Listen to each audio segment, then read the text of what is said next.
Hello மக்களே, மே 6ஆம் தேதியோட சலங்கையில் promo review தான் பார்க்க போகிறோம். உங்களுக்கு என்னோட ரிவ்யூ பிடிச்சிருந்தா சீரியல் கூட்டிடுவோம், மறக்காமல் சப்ஸ்கிரைப் பண்ணிக்கோங்க. இதில் வந்து சரச்சந்திரா குடும்பத்தில் இருக்க எல்லாத்தையும் கூப்பிடுறாங்க ஹாலுக்கு. மீரா, நட்சத்திரா, செரி, அபூர்வா, மருதானியில் எல்லாருமே ஹாலில் வெயிட் பண்ணிட்டு இருக்கிறாங்க. உடனே அதுக்கடுத்து செரி வந்து யோசிக்கிறாரு, இப்போ எதுக்கு மாமா எல்லாத்தையும் கூப்பிட்டுருக்காரு அப்படின்னு சொல்லிட்டு நட்சத்திரா காதில் போய் கேட்குறாரு. ஆமாம், ஓ மாமா யாரையோ எதுக்கு கூப்பிட்டுருக்காருன்னு எனக்கு எப்படி தெரியும்? நானும் உன் கூட இங்கே தானே இப்போ தானே வந்து நிற்கிறேன், வெயிட் பண்ணி பாரு, அவங்களே சொல்லுவாங்க. இப்போ என்ன தெரிஞ்சுக்கிட்டே நீ என்ன பெரிய என்ன பண்ண போற நீ அப்படின்னு சொல்லிட்டு இவங்க 2 பேரும் சண்டை போட்டுட்டு கிள்ளி விட்டுட்டு இது பண்ணிட்டு இருக்கிறாங்க. நட்சத்திரா வந்து சரியை கிள்ளி விட்டுட்டு இது பண்ணிட்டு இருக்கிறாங்க. இங்க பூமி பார்த்தா வேகமா ஆட்டோல வந்துட்டு இருக்கிறாங்க. அப்பா கூப்பிட்டுருக்காரு அப்படின்னு சொல்லிட்டு சந்தோஷத்தின் உச்சியில இருக்கிறாங்க. உச்சியில இருந்துட்டு அப்பா கூப்பிட்டுட்டாரு, அப்பா என்ன அவர் பொண்ணுன்னு சொல்ல போறாரு, நான் ரொம்ப கடவுளுக்கு நான் எவ்வளோ நன்றி சொல்லியிருக்கேன் அப்படின்னு சொல்லிட்டு ஆட்டோல வந்து இறங்குறாங்க. அதுக்கடுத்து வீட்டு வாசல்ல வந்து இறங்குறாங்க. இறங்கிட்டு சேஞ்சு கூட வேற அவர் இல்லைன்னு சொல்றாரு, நீங்களே வச்சுக்கோங்க அப்படின்னு சொல்லிட்டு சந்தோஷமா அப்படி துள்ளி குதிச்சுட்டு வீட்டுக்குள்ள ஓடி வராங்க. கையில வந்து அவங்க சரச்சந்திரா பார்க்க வர்றதுக்கு முன்னாடி வேற கோயிலுக்கு வேற போயிட்டு இருக்காங்க. அதாவது அவங்க அப்பா வந்து அவங்க பொண்ணா ஏத்திக்கிட்டாங்க அப்படின்னு சொல்லிட்டு சரச்சந்திரா பேர்ல அபிஷேகம்லாம் பண்ணி எடுத்துட்டு வந்திருக்காங்க, பிரசாதம்லாம் எடுத்துட்டு வராங்க. உடனே அதுக்கு அடுத்து வந்து நின்று வீட்டுக்குள்ள வராங்க. பூமி வந்தோடனே சரச்சந்திரா வந்து நிக்கிறாரு, குடும்பத்துல எல்லாருமே நிக்கிறாங்க. பூமி வந்து அவங்களோட அன்பை ஃபுல்லா வெளிப்படுத்துறாங்க. அப்பா நீங்க என்னை ஏத்துக்கிட்டீங்கன்னு, நீங்க கண்டிப்பா ஒரு நாள் என்னை ஏத்துப்பீங்கன்னு நினைச்சேன், இது கனவு மாதிரி இருக்கு எனக்கு, இது நான் எவ்வளவு நாள் இது நடக்கணும்னு நினைச்சேன், நான் எவ்வளவு நாளா வேண்டிக்கிட்டு இருந்தேன் அப்படி இப்படின்னு சொல்லி அவங்க இது வரைக்கும் நடந்த எல்லாத்தையும் அவருக்கு வந்து சொல்லி நன்றி சொல்லிட்டு இருக்கிறாங்க. அவங்க அப்பாவுக்கு, நான் உங்க பொண்ணு, நீங்க உங்க பொண்ணை நீங்க எவ்வளவு சீக்கிரம் மன்னிப்பீங்கன்னு நான் நினைக்கவே இல்லப்பா, இது எனக்கு கனவு மாதிரி இருக்கு, நீங்க நான் எவ்வளவு பெரிய தப்பு பண்ணியிருந்தாலும் நீங்க என்ன மன்னிச்சிட்டீங்க, நீங்க என்ன உங்க பொண்ணுன்னு உங்க வாயில இருந்து சொல்ல போறீங்க, இது கேட்கறதுக்கு தான் நான் இந்த ஜென்மத்திலே இருக்கேன் அப்படி இப்படின்னு அவங்க சொல்லிக்கிட்டே இருக்கிறாங்க. அதுக்கடுத்து நீங்க என்ன பொண்ணுன்னு ஏத்துக்கிட்டீங்கல்லப்பா, அதுக்காக நான் போய் கோயில போய் உங்க பேர்ல அபிஷேகம் பண்ணியிருக்கேன்ப்பா அப்படின்னு சொல்லிட்டு அந்த பிரசாதத்தை எடுத்து அந்த நெத்தியில வைக்க போறாங்க. உடனே அவங்க சரச்சந்திரா வந்து பூமியோட கையை பிடிச்சிடுறாங்க. உடனே பிடிச்சிட்டு, நீ ஒன்னும் என் பொண்ணு இல்லை, நான் ஒன்றும் உன் பொண்ணா என்னை ஏத்துக்கல அப்படின்னு சொல்றாங்க. நீ பண்ண துரோகத்தை நான் என்னைக்குமே மறக்க மாட்டேன், நீ என்னோட பொண்ணு, நீ சோபச்சந்திரோட ரத்தங்கிறதே மறந்து உனக்கு உன்னோட காதல் தான் பெருசுன்னு நீ போய் அந்த ககனை கல்யாணம் பண்ணிக்கிட்டல, நான் உன்னை எப்படி மன்னிப்பேன்னு எதிர்பார்க்குற, இந்த ஜென்மத்தில் நடக்க போறது இல்லை, நீ ஒன்றும் என் பொண்ணு கிடையாது, உனக்கு என் பொண்ணா இருக்கிறதுக்கு எந்த தகுதியும் கிடையாது, நீ எப்போ அந்த ககனை கல்யாணம் பண்ணி அவன் பொண்டாட்டி ஆனியோ அப்பவே உனக்கும் எனக்கு இருக்கிற தொடர்பு எல்லாமே முடிஞ்சு போச்சு அப்படின்னு சொல்லி, இப்போ நான் உன்கிட்ட கூப்பிட்டது வேற விஷயத்துக்காக அப்படின்னு சொல்றாங்க. உடனே எல்லாருமே ஷாக் ஆயிடுறாங்க. உடனே நட்சத்திரம் வந்து ஜாலி ஆயிடுறாங்க. ஜாலி ஆகிட்டு எங்க பூமியை வந்து தான் பொண்ணை ஏற்றுப்பாங்களோ அப்படின்னு நினச்சி நட்சத்திரா வந்து கவலைப்பட்டுட்டு இருந்தாங்க. கடைசியில் பார்த்தா அவங்களுக்கு ரொம்ப சந்தோஷமாயிருது. பூமி வந்து, நான் உன்னை எதுக்கு கூப்பிட்டேன்னா, இங்கே பாரு, ககன் கையால் தான் அந்த பிண்ட பிரதானம் பண்ணணும்னு சொல்லிட்டு இவங்க மீராவோட கனவுல வந்து கேபி சொல்லியிருக்காங்க. அதனால அந்த இதுக்காண்டி மட்டும்தான் நான் இப்போ உன்னை கூப்பிட்டுருக்கேன். அதுவும் இல்லாமல் நான் அவன்கிட்ட பேசிட்டேன், அவன் ஒத்துக்கலை, நீ உன் மீராத்தை மேலே உனக்கு உண்மையாகவே அன்பு இருந்தது, பாசம் இருந்தது அப்படின்னா நீ இதை உன் மீராத்தைக்காக பண்ணு, இதை நீ பண்ணி தான் ஆகணும் அப்படின்னு சொல்லி இந்த மாதிரி சொல்கிறாங்க. அதுக்கடுத்து தான் பூமி வந்து ரியலைஸ் பண்ணுறாங்க, ஓ இது எல்லாமே அப்போ அந்த அபூர்வம் வந்து இவங்களை பற்றி சிரிக்கிறாங்க நக்கலா. ஓ நீ வந்து கேபி மாமா உயிரோடு இருக்குது தெரிஞ்சுக்கிட்டு இப்போ நீ பண்ண பிளான்னால தான் நீ அப்பாவை நீ தான் தூண்டி விட்டு இந்த மாதிரி அப்பாவை என்கிட்ட கேட்க வச்சிருக்கேன் அப்படின்னு சொல்லி இவங்க பார்த்து சிரிக்கிறாங்க. உடனே பூமிக்கு வந்து அப்போ தான் எல்லாமே புரியுது, ஓ இது எல்லாமே இந்த அபூர்வோட திட்டம் தானா. அப்போ உடனே பூமி வந்து சொல்கிறாங்க, நீங்கள் தான் அந்த சாரதாத்தையே வந்து அவங்க பொண்டாட்டியே ஏற்றுக்கலையே அப்போ ககனும் உங்கள் பையன் இல்லை தானப்பா, அப்போ நீங்கள் செடியை வச்சே பண்ணிக்க வேண்டியதானப்பா அப்படின்னு சொல்லி இவங்க வந்து இது பண்ணுறாங்க. திரும்பியும் வந்து இது பேசுகிறாங்க. இந்த மாதிரி நீங்கள் தான் ககனை ஏற்றுக்கவே இல்லை, சாரதாவையும் அவங்க கேபியோட முதல் மனைவியை ஏற்றுக்கவே இல்லை, அப்புறம் எதுக்கு இப்போ நீங்கள் இவ்வளோ பண்ணுறீங்க, நீங்கள் வந்து செடியை வச்சே பண்ணிக்கோங்க அப்படின்னு சொல்கிறாங்க. உடனே இங்கே எதிர்த்து பேசுகிற வேலையெல்லாம் வேண்டாம், என்னதான் இருந்தாலும் இந்த உலகத்துக்கு முன்னாடி கேபியோட முதல் பொண்டாட்டி அவன் தான், ககன் தான், அது என் மீரா ஆசைப்படுறா, என் தங்கச்சி ஆசைப்படுறா, அவள் ஆசையை நான் நிறைவேற்றணுங்கிறதுக்காண்டி தான் இப்போ நான் உன்னை வர வச்சு இங்கே பேசிக்கிட்டு இருக்கேன். நீ உன் பொண்ணா நான் உன்னை என் பொண்ணா ஏற்றுக்கணும்னா நீ ககன் கையால் அந்த பிண்ட பிரதானத்தை நீ பண்ண வைக்கிற, இது நீ எனக்கு பண்ணலை, உன் அத்தைக்காக பண்ணுற, இதை நீ பண்ணனா வேணா உன்னை என் பொண்ணா வேணா நான் ஏற்றுக்கிறேன் அப்படிங்கிற மாதிரி அவர் வந்து இந்த மாதிரி ஒரு பெரிய இதை எடுத்து வைக்கிறாரு. இது வந்து பூமியால மெல்லவும் முடியல, சொல்லவும் முடியல, அந்த நிலைமையில தான் இருக்கிறாங்க. இப்போ வந்து அவங்க அப்பா கிட்ட உண்மையை சொல்ல முடியாது, ஏன்னா வந்து சரச்சந்திரா கிட்ட போயிட்டு கேபி உயிரோட இருக்கிறான்னு சொல்லவும் முடியாது. அதுக்கடுத்து வீட்டில் இருக்க எல்லாருமே கலைஞ்சு போயிடுறாங்க. கடைசியா மீராவும் சரியும் தான் இருக்கிறாங்க. உடனே மீரா வந்து சொல்றாங்க, இங்க பாரு பூமி, ஒருவேளை நீ இந்த அவரை சரச்சந்திர போறதுக்கு முன்னாடி என்ன சொல்லியிருப்பாருன்னா, ககன் கையால அந்த பிண்ட பிரதானம் நடக்கல அப்படின்னா நான் அடுத்து உனக்கு பிண்ட பிரதானம் நான் பண்ணிடுவேன். எனக்கு ஒரு பூமின்னு ஒரு பொண்ணு இருந்தா அவ இறந்து போயிட்டான்னு நான் உனக்கு நீ இறந்துட்ட, நான் உனக்கு பிண்ட பிரதானத்தை நான் பண்ணி முடிச்சிடுறேன். ககன் கையால பண்ணுமா என் கையால பண்ணுமா நீயே முடிவெடுத்துக்கோ அப்படின்னு சொல்லி இவங்க இந்த மாதிரி சொல்லிடுறாங்க. இப்போ வந்து பூமியால என்ன பண்ண முடியும், அவங்க அப்படி திகைச்சு போய் நின்றுட்டாங்க. அவங்களுக்கு அழுகையா வருது, என்ன பண்றதுன்னே தெரியல. யார்கிட்ட சொல்ல முடியும், யார்கிட்டயுமே உண்மையை சொல்ல முடியாது. அதுக்கடுத்து மீரா வந்து எல்லாரும் கலைஞ்சு போயிடுறாங்க. மீரா வந்து பூமி கையை பிடிச்சி அழுகுறாங்க. இங்க பாருமா, நான் வந்து அவருக்கு அவர் கேபி உடம்புக்கு ஆத்மாக்கு வந்து சாந்தி கிடைக்கணும் தான் நான் நினைச்சு இதெல்லாம் பண்ணேன். ஆனா அண்ணனை உன்கிட்ட இருந்து பிரிக்கணுமோ இல்ல பழி வாங்கணுமோ இன்னும் கிடையாது பூமி அப்படின்னு சொல்லி அழுகிறாங்க. அதுக்கடுத்து நீ தயவு செஞ்சு ககன் கிட்ட பேசி அவன் கையால பண்ணுமா அப்படின்னு சொல்லி அழுகிறாங்க. உடனே அதுக்கடுத்து ஐயோ அத்தை நீங்க எதுக்கு அழுகுறீங்க அப்படின்னு சொல்லி, நீங்க எமோஷனல் ஆகாதீங்க, நீங்க அழுகாதீங்க அப்படின்னு சொல்லி உங்களை கன்வின்ஸ் பண்றாங்க பூமி வந்து மீராவை. அதுக்கடுத்து சரி வா அப்படின்னு சொல்லி சரியை கூட்டு போ, நீ அத்தை உள்ள கூட்டு போ அப்படின்னு சொல்றாங்க. உடனே சரியும் போகல சொல்றாரு, இங்க பாரு எனக்கு என் அப்பானா உயிர் பூமி, அண்ணன் கையால தான் அதை பண்ணணும்னா நீ அண்ணன் மனசை மாத்து, நீ அண்ணன் கிட்ட என்ன சொல்லி பேசவே தெரியாது, நீ கண்டிப்பா இதை நீ பண்ற, நீ அப்பாக்காக இதை நீ பண்ணிதான் ஆகணும்னு சொல்லிட்டு அவளும் போகையில இந்த மாதிரி சொல்லிடுறாரு. பூமி மனசுக்குள்ள நினைக்கிறாங்க, இங்க பாரு உன் அப்பா உயிரோடு தான் இருக்காரு, சரி இதை என்னால இப்போ உன்கிட்ட சொல்லவும் முடியாது மெல்லவும் முடியாது, இப்போ உன்கிட்ட சொன்னா இது பெரிய பிரச்சனை ஆயிடும், இதை யாருக்கிட்டையுமே என்னால இப்போ சொல்ல முடியாது சரி அப்படின்னு சொல்லிட்டு இவங்க அழுதுட்டே திரும்ப ஆட்டோ வருது ஏறுறாங்க. ஏறி அழுதுகிட்டே இருக்காங்க. ஆட்டோவில் வரும்போது ஃபுல்லாக அழுதுகிட்டே இருக்கிறாங்க. இப்போ நான் போய் ககன் மாமா கிட்ட என்னன்னு சொல்கிறது, என்னை இப்படி ஒரு இக்கட்டான சூழ்நிலையில விட்டுட்டே கடவுளேன்னு சொல்லிட்டு புலம்பிட்டு இருக்கிறாங்க கடவுள்னு நினச்சி. அதுக்கடுத்து அவங்க வந்து வீட்டுக்குள்ளே வராங்க. வீட்டுக்குள்ளே வந்து பார்த்தா ககன் வந்து அவர் பாட்டு உட்காந்து லேப்டாப்பில் வேலை பார்த்துட்டு இருக்காரு வீட்டில். ஒன்று இவங்க வராங்க, வந்து அப்படி ககனை ஏக்கமாக பார்க்குறாங்க. அதுக்கடுத்து கிட்ட போகிறாங்க. கிட்ட போயிட்டு பூமி வந்து ககன் கிட்ட பேசுகிறாங்க. உடனே மாமா அப்படின்னு பேசுகிறாங்க. உடனே ககன் சொல்கிறாரு, இங்கே பாரு உன் நாடகத்தெல்லாம் தயவுசெய்து இப்போ எதுவும் வச்சுக்காத, எனக்கு நிறைய வேலை இருக்குது, இன்னைக்கு நிறைய இதெல்லாம் முடிக்க வேண்டியிருக்கு, உனக்கு என்ன சொல்லுமோ சொல்லிட்டு கிளம்பு, உன் நாடகத்தை கேட்கறதுக்குலாம் நான் தயாராக இல்லை அப்படின்னு சொல்கிறாரு. இது ரொம்ப முக்கியமான விஷயம் மாமா அப்படின்னு சொல்லிட்டு இருக்காங்க. இந்த பீடிகை போடுறதெல்லாம் நிப்பாட்டு, என்ன விஷயமோ அதை சொல்லிட்டு கிளம்புனி அப்படின்னு சொல்லிட்டு ககன் சொல்கிறாரு பூமியை பார்த்து.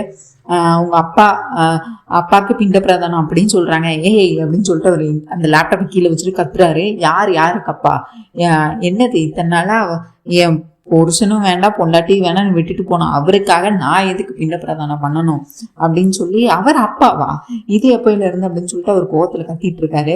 ஐயோ மாமா, நீங்க இந்த உலகத்தோட பார்வையில அவரோட பையன் தான் நீங்க தான் இந்த பிண்ட பிரதானம் பண்ணணும், மீரா அத்தைக்காக நீங்க பண்ணுங்க, மீரா அத்தை ரொம்ப பாவம், அவங்க கனவுல வந்து அப்பா சொல்லியிருக்காங்க மாமா சொல்லியிருக்காங்க அப்படின்னு சொல்றாங்க. இது நான் எதுக்கு பண்ணணும், சின்ன வயசுல விட்டுட்டு போன ஒருத்தனுக்காக நான் எதுக்கு இப்ப பிண்ட பிரதானம் பண்ணணும், என்னால பண்ண முடியாது, நான் பண்ணவும் மாட்டேன் அப்படின்னு சொல்லி இவங்க வந்து திரும்ப ரெண்டு பேத்துக்கும் ககனுக்கும் பூமிக்கும் வந்து வாக்குவாதங்கள்லாம் வருது. ரெண்டு பேரும் சண்டை போட்டுட்டு இருக்கிறாங்க அந்த மாதிரி. அதுக்கடுத்து மாமா நான் சொல்றது ஒரு நிமிஷம் கேளுங்க அப்படின்னு சொல்லிட்டு பூமி திரும்பியே சொல்றாங்க, இந்த மாதிரி இந்த உலகத்தோட திருஷ்டியில நீங்க தான் அவரோட அப்பா, நீங்க இதை வந்து எனக்காக பண்ண வேண்டாம், உங்களுக்காக பண்ண வேண்டாம், மீரா அத்தைக்காக பண்ணுங்க அப்படின்னு சொல்லி இவங்க இந்த மாதிரி பேசிட்டு இருக்காங்க. பின்னாடி சாரதா வராங்க. அவங்க இதெல்லாத்தையும் கேட்டுட்டு பல்லாருன்னு பூமி அறிஞ்சிடறாங்க. என்ன பூமி பேசுற, என்ன பேசுறேன்னு தெரிஞ்சுதான் பேசுறியா, யார்கிட்ட பேசுறேன்னு தெரிஞ்சுதான் பேசுறியா, நீ என்ன கேட்கறன்னு உனக்கு தெரியுதா பூமி அப்படின்னு சொல்லிட்டு பலான்னு அரைகிறாங்க. அதுக்கடுத்து பார்த்தா இது எல்லாமே பூமியோட கனவு. எதுல இருந்துன்னா அவங்க ஆட்டோல இருந்து ககனை மீட் பண்ணதுல இருந்து சாரதா வந்து அடிச்சது வரைக்கும் கனவு. அவங்க இன்னுமே ஆட்டோல தான் வந்துட்டு இருக்காங்க, இன்னும் ககனை மீட் பண்ணவே இல்லை. இப்ப பார்த்தா இவங்க எஸ்ஐ சூர்யாவும் அபூர்வாவும் வந்து அந்த ஹாஸ்பிட்டலுக்கு போறாங்க. ஏன்னா இவங்களுக்கு தான் சந்தேகம் வந்துருச்சு, கேபி அந்த ஹாஸ்பிட்டல்ல தான் வந்து இருந்திருக்கான் அப்படின்னு சொல்லிட்டு. சரி அவர் இறந்த அன்னைக்கு 23ஆம் தேதி 24ஆம் தேதி இங்கே வந்து யாரெல்லாம் அட்மிட் ஆனா அந்த லிஸ்ட் வேணும் அப்படின்னு சொல்லிட்டு சிசிடிவி ஃபுட்டேஜை நான் பார்க்கணும்னு சொல்லிட்டு எஸ்ஐ சூர்யா அபூர்வா மருதன்யால 3 பேரும் வந்து பார்க்குறாங்க. அதுக்கடுத்து 23ஆம் தேதி பார்த்தா சாரதாவும் பூமியும் ஓடி வந்து இவங்க ரிசப்ஷனிஸ்ட்ல பேசுறது அந்த சிசிடிவி ஃபுட்டேஜில் ரெக்கார்ட் ஆயிருக்கு. உடனே அவங்க பூமியும் சாரதாவும் இதுக்கு கேபி இறந்த அன்னைக்கு எதுக்கு இந்த ஹாஸ்பிட்டல் வந்திருக்காங்க அன்னைக்கு அப்படின்னு சொல்லிட்டு அவர் எஸ்ஐ சூர்யா நினச்சி பார்க்குறாரு. அதாவது அன்னைக்கு அவங்க முதல்ல சரச்சந்திர வீட்டுக்கு வந்தாங்க, என்கிட்ட பூமி பேசிட்டு இருந்தாங்க. சாரதா வந்து அவங்களை வலுக்க டைம்னு ஒரு முக்கியமான விஷயம் அவனுக்கு கூப்பிட்டு போகணும் அப்படின்னு சொல்லி இழுத்துட்டு போனாங்க. அப்போ அவங்க இங்கே தான் வந்திருக்காங்களா அப்படின்னு சொல்லிட்டு அவங்க இங்கே வந்து அதை நினச்சி பார்க்குறாங்க. இதுக்கடுத்து என்னெல்லாம் நடந்துச்சுன்னு எனக்கு சிசிடிவி ஃபுட்டேஜ் ஃபுல்லாக ரன் பண்ணுங்க அப்படின்னு சொல்லி அந்த ஆள்கிட்ட அந்த ஃபுட்டேஜ் எல்லாம் காத்துட்டு இருக்காரு. உடனே அபூர்வா சொல்றாங்க, அப்போ கேபி இன்னும் சாகலையா, அவர் உயிரோடு தான் இருக்காரு, அவங்க 2 பேரும் எதுக்கு இன்னைக்கு வந்திருக்கணும் அப்படின்னு சொல்லிட்டு அதுக்கு அடுத்து இருக்கிற ஃபுட்டேஜ் எல்லாம் பார்த்தா மருதாணி இலைய ஒரு வாட்டி சுற்றி விட்டுருப்பாரு கேபி. உடனே அதுக்கடுத்து ஐயோ கேபியோட ஆவிமா அப்படின்னு சொல்லி இவங்க மருதானியில வந்து கத்தும். அது கேபியோட ஆவிலாம் இல்லை, அது கேபி தான், நல்லா பாரு அவனுக்கு கை கால் எல்லாமே இருக்கு அப்படின்னு சொல்றாங்க. என்ன அம்மா அது ஆவிதாமா அப்படின்னு சொல்லிட்டு இருக்காங்க.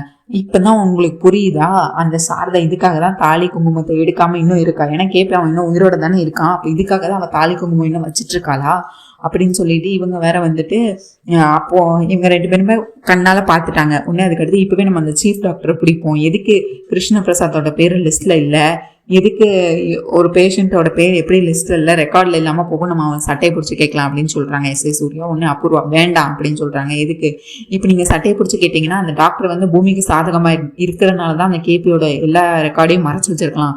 இப்ப நீங்க போய் தேவையில்லாம கேட்டீங்கன்னா உங்களுக்கு சந்தேகம் வந்துருச்சுன்னா அவன் போய் பூமி கிட்ட சொல்லிடுவான், அவங்க இன்னும் உஷாராயிருவாங்க. அவங்க உஷார் ஆகக்கூடாது, அவங்க தெளிவா ஆகக்கூடாது. அவங்க தெளிவாகாம இருக்க வரைக்கும் தான் நமக்கு நல்லது. அதுதான் நம்ம 2 பேர் இருக்கோமே, நம்ம 2 பேரையும் அந்த பூமியும் சாரதாவையும் கண்டிப்பா கேபியை பார்க்க போய் தானே ஆகணும். இவங்க அந்த பூமியும் சாரதாவும் நம்ம இனிமேல் ஃபாலோ பண்ணலாம். ஃபாலோ பண்ணா அந்த கேபி இருக்க இடத்த ஈஸியா நம்மளால கண்டுபிடிக்க முடியும்.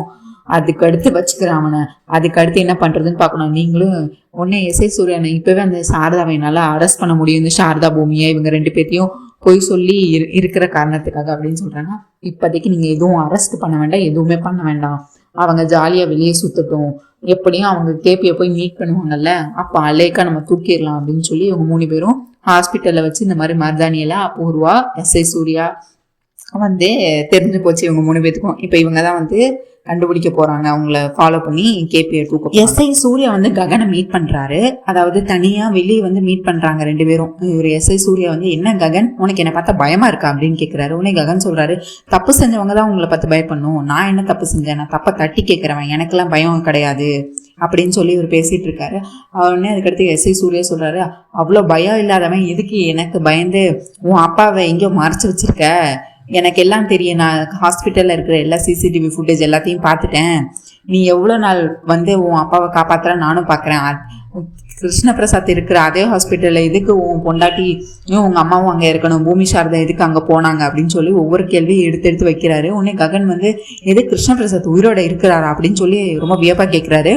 என்ன ககன் உன்னோட பெர்ஃபார்மன்ஸ் ரொம்ப கம்மியா இருக்கு, எனக்கு தெரியும் நீ நடிக்கிறேன்னு, அதனால தானே நீ இப்போ இந்த பிண்ட பிரதானமும் பண்ண மாட்டேன்னு சொல்லிக்கிட்டு இருக்க, உயிரோட இருக்கிற அப்பாக்கு தானே பிண்ட பிரதானம் பண்ணக்கூடாதுன்னு தானே நீ உன் குடும்பமா சேர்ந்து அவனை காப்பாத்தி நடிச்சிட்டு இருக்கீங்க, இதை நான் வெளியே கொண்டு வருவேன், என் அண்ணனை கொண்டு அவனை என் கையால கொள்ளுவேன், அதுக்காக தான் அவன் அன்னைக்கு சாகாம இன்னைக்கு இன்னும் வெயிட் பண்ணிட்டு இருக்கான், அவனை என்னைக்கு என் கண்ணால பார்க்கறான் அன்னைக்கு அவன் சாவு நிச்சயம் அப்படின்னு சொல்லி ஒரு போலீஸ் அதிகாரி இவரே வந்து இந்த மாதிரி ககன் கிட்ட இந்த மாதிரி சவால் விட்டுட்டு இருக்காரு. அவரோட பர்சனலை வந்து பழி வாங்குறதுக்காண்டி, கேபியை பழி வாங்குறதுக்காண்டி இந்த மாதிரி ககன் கிட்ட சொல்லி நீ எவ்வளவு நாள் காப்பாற்ற முடியும் நானும் பாக்குறேன்னு சொல்லிட்டு சவால் விட்டுட்டு அவர் பாட்டு போறாரு. உடனே ககன் வந்து இது வரைக்கும் நடந்த எல்லாத்தையும் யோசிச்சு பாக்குறாரு.